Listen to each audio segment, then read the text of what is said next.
নমস্কার। আজকে আমরা শুনব শ্রী শ্রী ঠাকুর শ্রীরামকৃষ্ণদেবের অমৃত কথা। কথামৃতকার মহেন্দ্রনাথ গুপ্ত। বড়দিনের ছুটিতে 1883 সালের 14ই ডিসেম্বর থেকে 1884 সালের 5ই জানুয়ারি পর্যন্ত ঠাকুর শ্রীরামকৃষ্ণদেবের সঙ্গে দক্ষিণেশ্বরে কাটিয়েছিলেন। এই 23 দিন অবস্থানের মধ্যে তিনি মাত্র 14 দিনের দিনপঞ্জি লেখেন। ঠাকুরের সঙ্গে এই কয়েকদিনের ঘনিষ্ঠ সান্নিধ্য মহেন্দ্রনাথ গুপ্তের মনে কি গভীর রেখাপাত করেছিল, সেই সকল বিষয়েই এখানে বলা হয়েছে। আজকে দ্বিতীয় ও শেষ পর্ব। লিখেছেন স্বামী চেতনানন্দ। এর আগের ভিডিওটিতে আমরা আগের কয়েকদিনের কথা শুনেছি। আজ শুনব 19শে ডিসেম্বর, বুধবার, 1883 সাল। আমরা যদি জানতে পারি যে খ্রিস্ট বা বুদ্ধ কোনো জায়গায় একদিন কাটিয়েছেন বা কোনো রাস্তা দিয়ে গেছেন, তাহলে সেই স্থানটি চিরদিনের মতো পরম তীর্থস্থানে পরিণত হয়। ঠাকুর শ্রীরামকৃষ্ণদেব দক্ষিণেশ্বরের মন্দির উদ্যানে 30 বছর কাটিয়েছেন। মহেন্দ্রনাথ গুপ্ত তার শক্তিশালী কলম ও কাব্যিক কল্পনা দিয়ে শ্রীরামকৃষ্ণের দক্ষিণেশ্বরে উপস্থিতি ও মন্দির উদ্যানের প্রাকৃতিক সৌন্দর্য ভবিষ্যতের তীর্থযাত্রীর জন্য কথামৃতের পাতায় ধরে গেছেন। 110 বছর পরে আমরা যখন ওই বর্ণনা পড়ি, তখন আমাদের প্রাণে জেগে ওঠে এক আবেগ ভরা আকুলতা। ঠাকুর শ্রীরামকৃষ্ণদেব বিল্ববৃক্ষের নিকট মণির সহিত কথা কইতেছেন। বেলা প্রায় 9টা হইবে।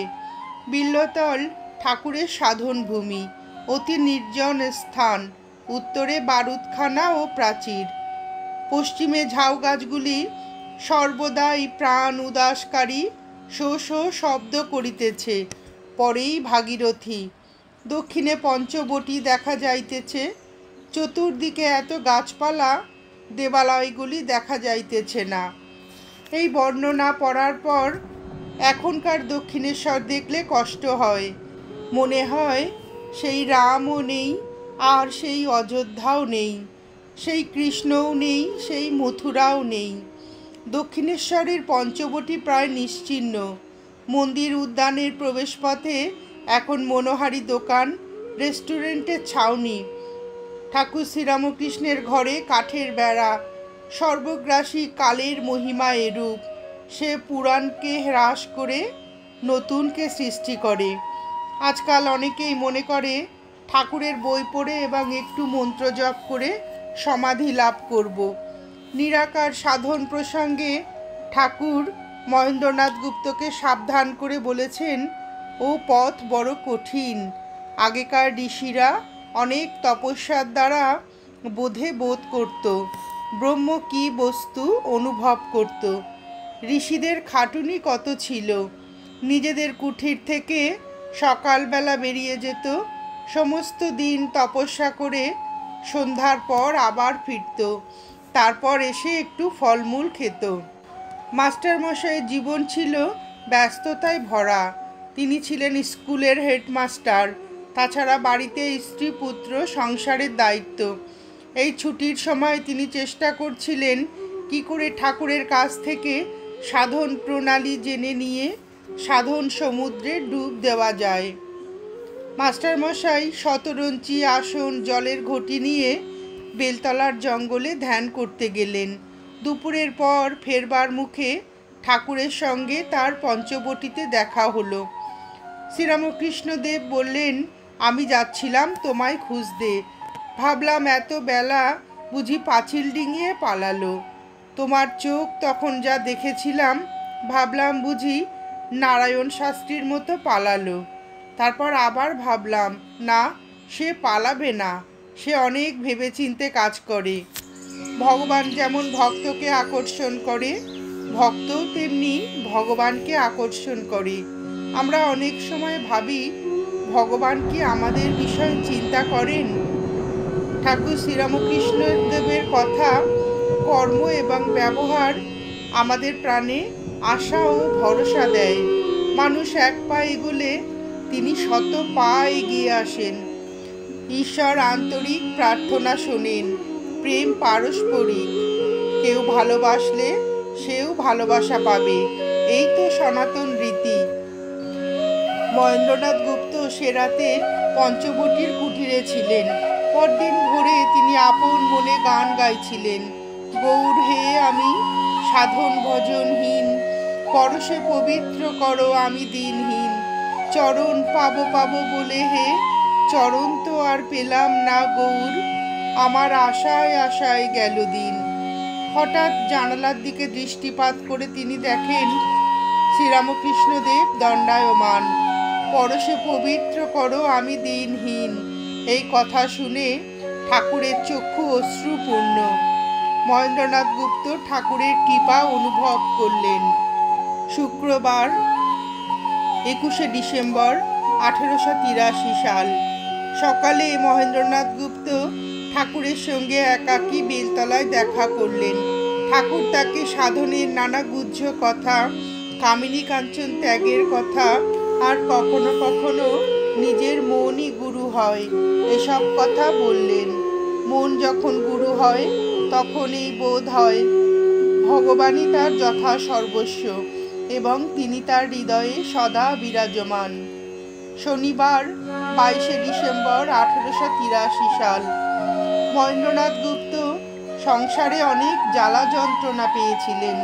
সেই যন্ত্রণা তিনি ভুলেছিলেন ঠাকুরের অমৃতপম কথায়, এবং অপরেও যাতে শান্তি পায় তাই তিনি ঠাকুরের কথা অমৃত লিখে গেছেন।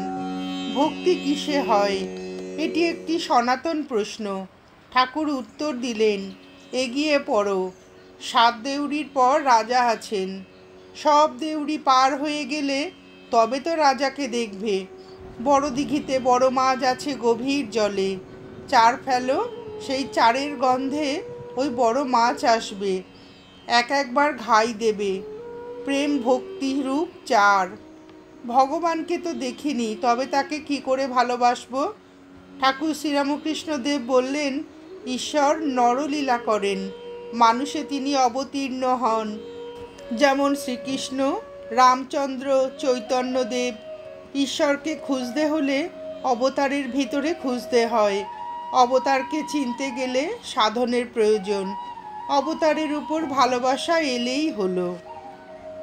রবিবার 23শে ডিসেম্বর 1883 সাল ঈশ্বরীয় রূপ দর্শনের কথা বলতে বলতে ঠাকুর সমাধিস্থ হলেন। মহেন্দ্রনাথ গুপ্তের বর্ণনা। সমস্ত স্থির।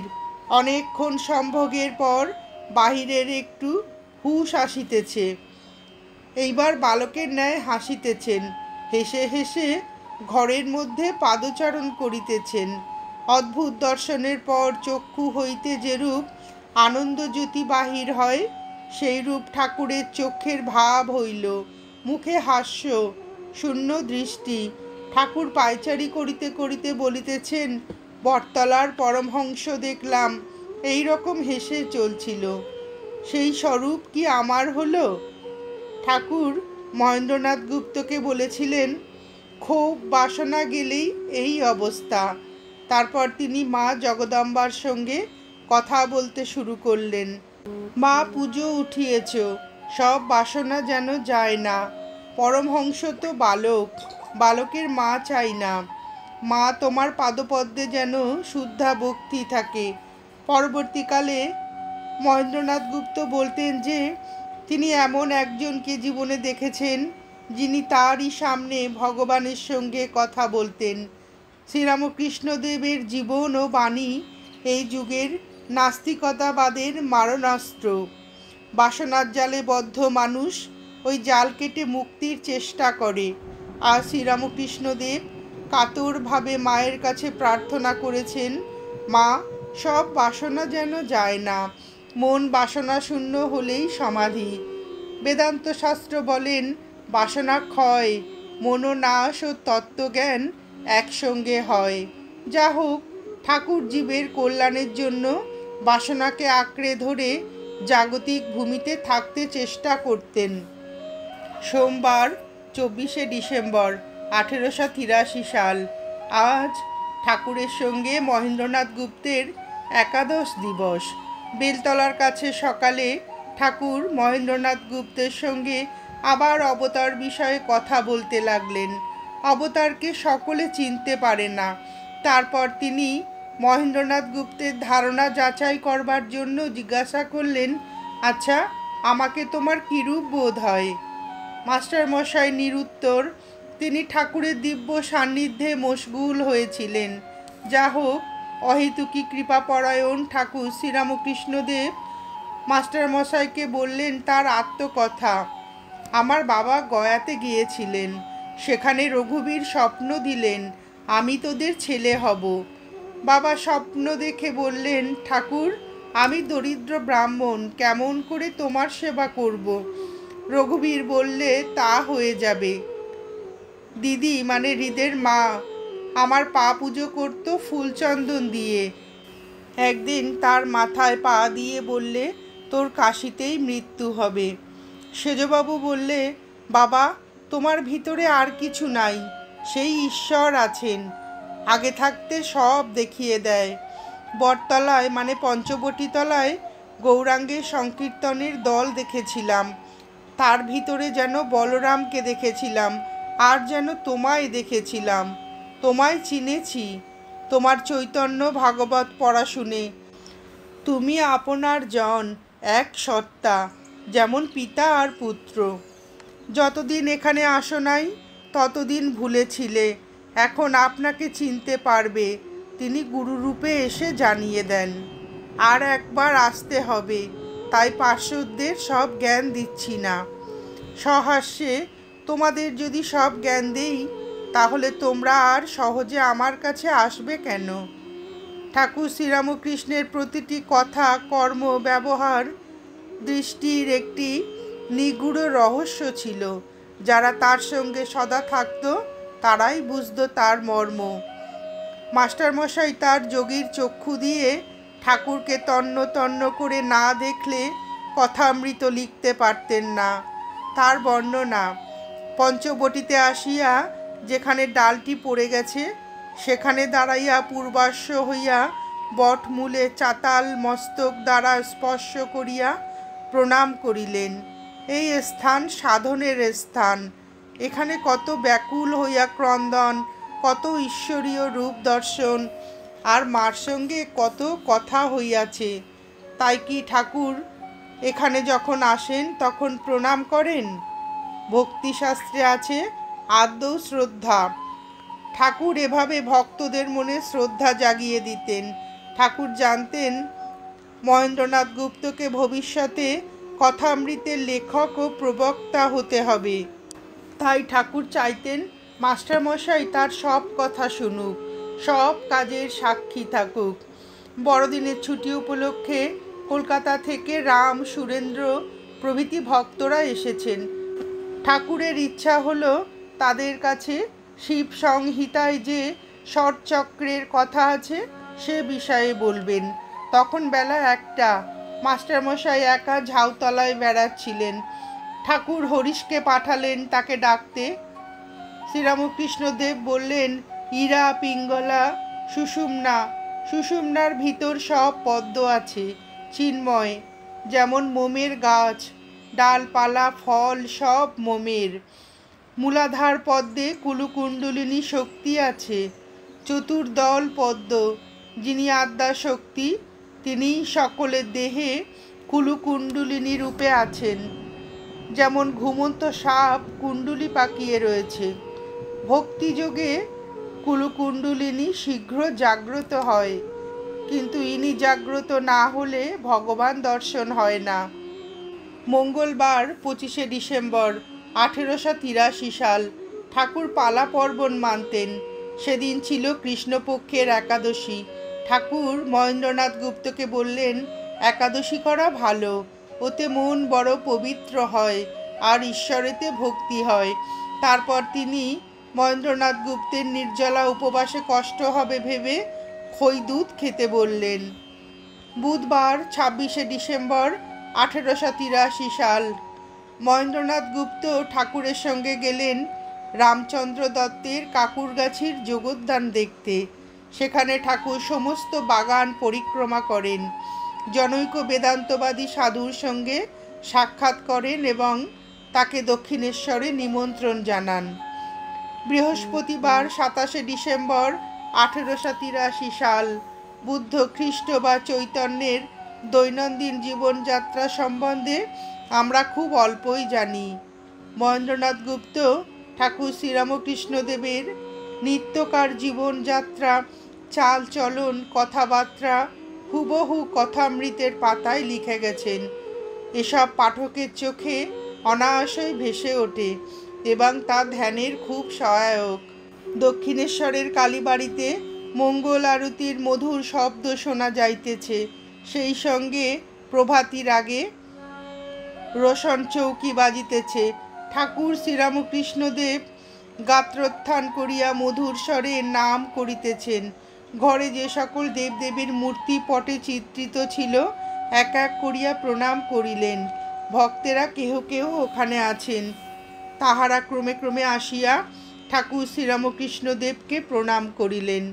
কলকাতার ভক্ত ঈশান ঠাকুরকে নিমন্ত্রণ করেছিলেন। ঠাকুর মহেন্দ্রনাথ গুপ্ত ও বাবুরামকে নিয়ে যান। ভোজনের আগে ও পরে ঠাকুর ঈশ্বরীয় প্রসঙ্গ করেন।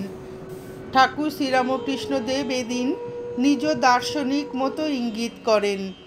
রামকে হনুমান বলেছিলেন, রাম, কখনো ভাবি তুমি পূর্ণ, আমি অংশ, বিশিষ্টা দ্বৈতবাদ। তুমি প্রভু, আমি দাস, দ্বৈতবাদ।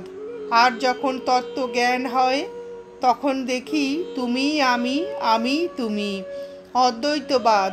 সব খণ্ড খণ্ড দর্শনশাস্ত্র শ্রীরামকৃষ্ণ দর্শনে মিশে এক হয়ে যায়। সব মহাপুরুষেরাই ভক্তদের শেখান কিভাবে প্রার্থনা করতে হয়। খ্রিস্টের প্রার্থনা বাইবেলে লর্ডস প্রেয়ার বলে খ্যাত।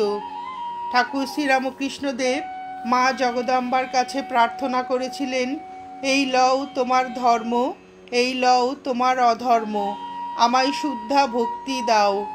এই লও তোমার সূচি, এই লও তোমার অসুচি, আমায় শুদ্ধা ভক্তি দাও। এই লও তোমার পাপ, এই লও তোমার পুণ্য, আমায় শুদ্ধা ভক্তি দাও। শনিবার 29শে ডিসেম্বর 1883 সাল। আজ আমাবস্যা। ঠাকুর দক্ষিণ কলকাতার কালীঘাটে মাকে দর্শন করতে যাবেন। গাড়ি উত্তরের বারান্দার কাছে দাঁড়িয়ে আছে। মহেন্দ্রনাথ গুপ্ত একবার বাড়িতে ঘুরে আসতে চান কয়েক ঘন্টার জন্য। ঠাকুর মত দিলেন না। তিনি বললেন, এখানে বেশ আছো। মাস্টারমশাই যখন ঠাকুরকে দ্বিতীয়বার দর্শন করেন তখন ঠাকুর তাকে বলেছিলেন, ঈশ্বরে ভক্তি লাভ না করে যদি সংসার করতে যাও তাহলে আরও জড়িয়ে পড়বে। বিপদ, শোক, তাপ এসবে অধৈর্য হয়ে যাবে। এই ভক্তি লাভ করতে হলে নির্জন হওয়া চাই। মাখন তুলতে গেলে নির্জনে দই পাততে হয়। দইকে নাড়ানাড়ি করলে দই বসে না। তারপর নির্জনে বসে সব কাজ ফেলে দই মন্থন করতে হয়, তবে মাখন তোলা যায়। শ্রীরামকৃষ্ণদেব মাস্টারমশাইকে দিয়ে মাখন তোলাবেন বলে সেদিন বাড়ি যেতে দিলেন না। রবিবার 30শে ডিসেম্বর 1883 সাল। 26শে ডিসেম্বর কাকুরগাছিতে ঠাকুর যে সাধুকে নিমন্ত্রণ করেছিলেন তিনি আজ রামচন্দ্র দত্তের সঙ্গে দক্ষিণেশ্বরে এসেছেন। ঠাকুর তার সঙ্গে ব্রহ্মশক্তি বিষয়ে কথা বলতে বলতে সমাধিস্থ হলেন। সাধু অবাক হয়ে ঠাকুরের সমাধি দেখছেন। তিনি বইতে সমাধির বিষয় পড়েছেন কিন্তু কখনো দেখেননি। সোমবার 31শে ডিসেম্বর 1883 সাল। সন্ধ্যা হইল, বলরামাদি ভক্তরা কলিকাতায় চলিয়া গিয়াছেন। ঘরে ঠাকুর মার চিন্তা করিতেছেন।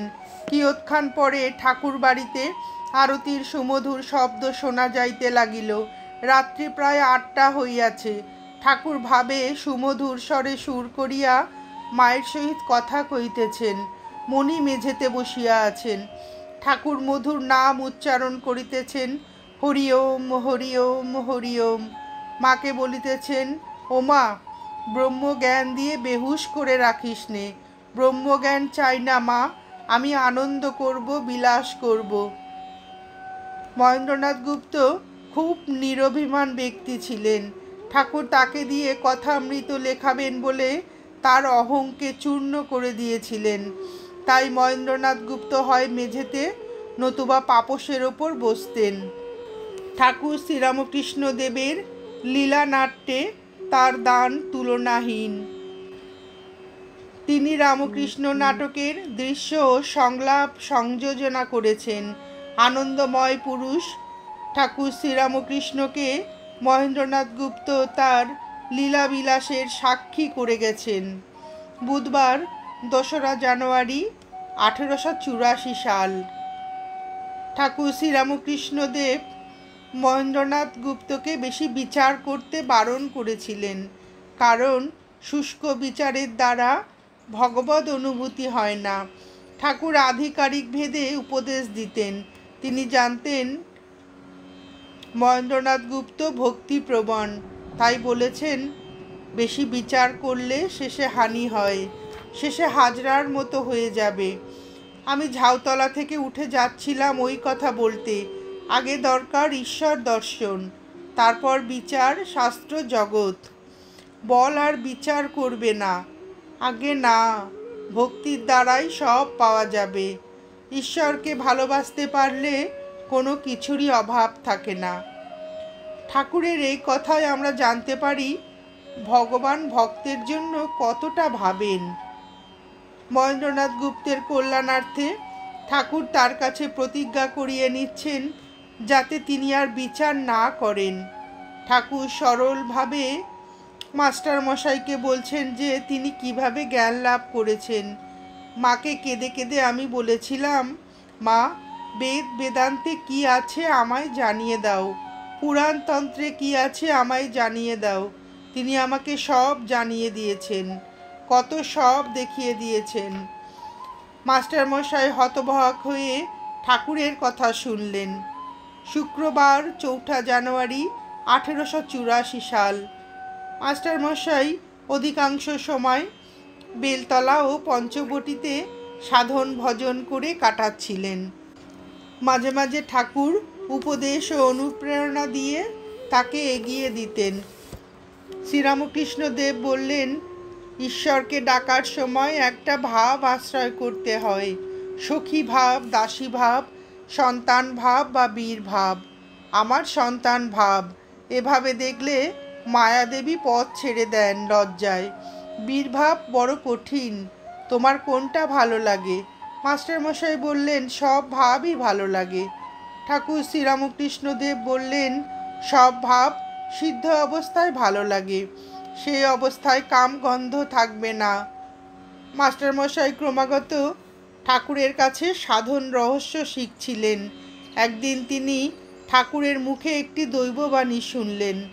সনাতন ধর্ম ঋষিরা যা বলেছেন তাই থেকে যাবে, তবে ব্রাহ্ম সমাজ ও ওই রকম সম্প্রদায়ও একটু একটু থাকবে, সবই ঈশ্বরের ইচ্ছায় হয়ে যাচ্ছে। শনিবার 5 জানুয়ারি 1884 সাল।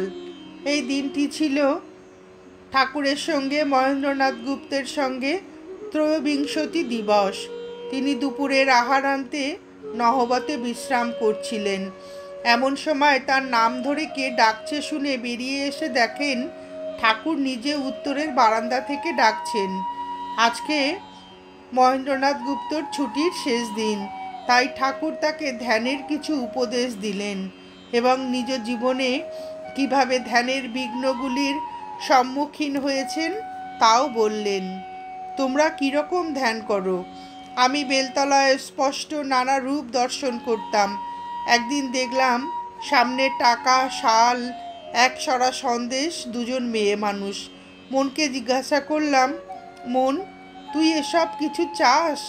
সন্দেশ দেখলাম গু, মেয়েদের মধ্যে একজনের ফাঁদি নথ, তাদের ভিতর বাহির সব দেখতে পাচ্ছি।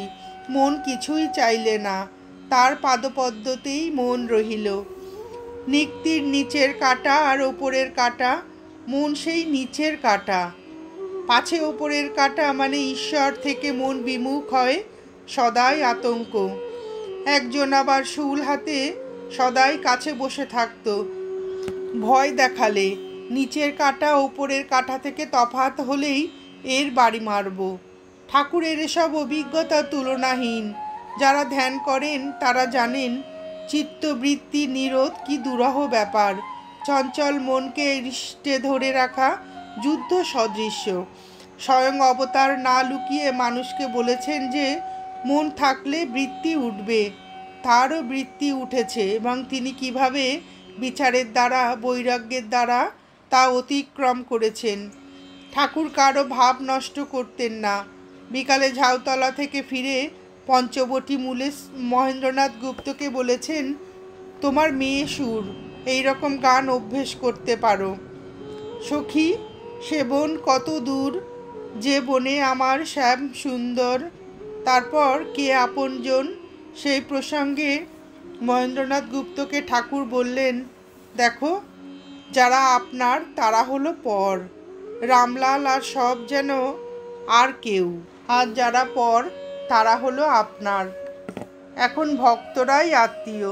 দিনটি ছিল শুভ শনিবার, মায়ের বার।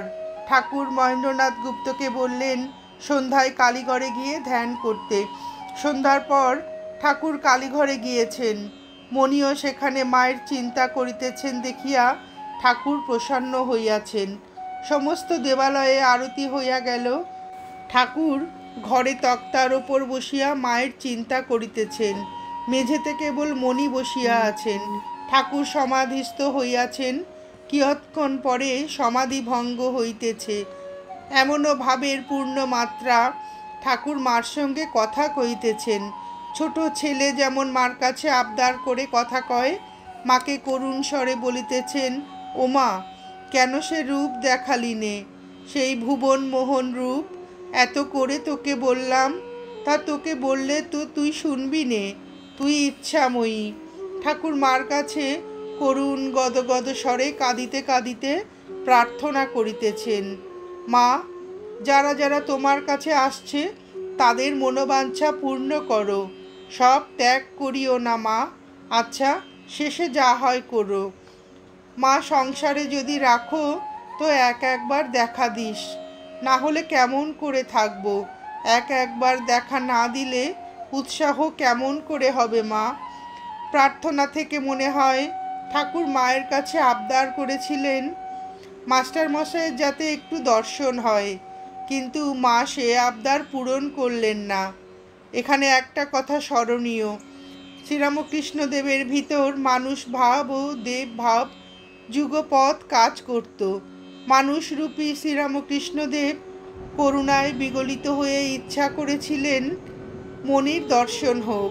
আবার ঈশ্বররূপী শ্রীরামকৃষ্ণদেব দেখলেন এখনও সময় হয়নি।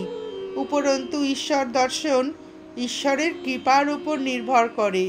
যাই হোক, মণি অবতার রূপী শ্রীরামকৃষ্ণদেবকে দর্শন করেই তৃপ্ত ছিলেন। তিনি ঠাকুরের সঙ্গে একটানা 23 দিন দিব্য আনন্দে কাটিয়েছেন। মাস্টারমশাই কথামৃতে বিভিন্ন ভূমিকায় অভিনয় করেছেন। কখনো তিনি ঠাকুর শ্রীরামকৃষ্ণদেবের লীলানাট্যে নির্বাক সাক্ষী, আবার কখনো সক্রিয় অভিনেতা, আবার কখনো ভিন্ন নাম নিয়ে আত্মগোপন করে লীলা সম্ভোগ করেছেন। শ্রীরামকৃষ্ণের প্রতি মাস্টারমশাইয়ের ভালোবাসা ছিল অপরিসীম। তার অহং শ্রীরামকৃষ্ণের সত্তায় লীন হয়ে গিয়েছিল। ওই জন্য কথামৃত অত সুন্দর, মধুময় এবং মর্মস্পর্শী। কথামৃতে মণি ঠাকুরের ধ্যান, সমাধি, পূজা, প্রার্থনা, স্বপ্ন দর্শন, কর্ম, ভক্তি, পবিত্রতা, বৈরাগ্য, নাচ, গান, হাস্য, কৌতুক, সাধনা, তীর্থযাত্রা, লোকব্যবহার, মনস্তত্ত্ব, ধর্ম, দর্শন, সামাজিক ও বিজ্ঞান দৃষ্টি এবং শ্রীরামকৃষ্ণদেবের জীবন ও বাণী ধরে রেখেছেন। শিল্পী দরজা জানলায় একবার রঙের প্রলাপ দিয়েই ক্ষান্ত হয় না, কারণ তা কাঠকে রোদ বৃষ্টি থেকে রক্ষা করতে পারবে না। সে বারবার রঙের প্রলেপ দেয় যতক্ষণ না কাঠ ঢাকা পড়ে।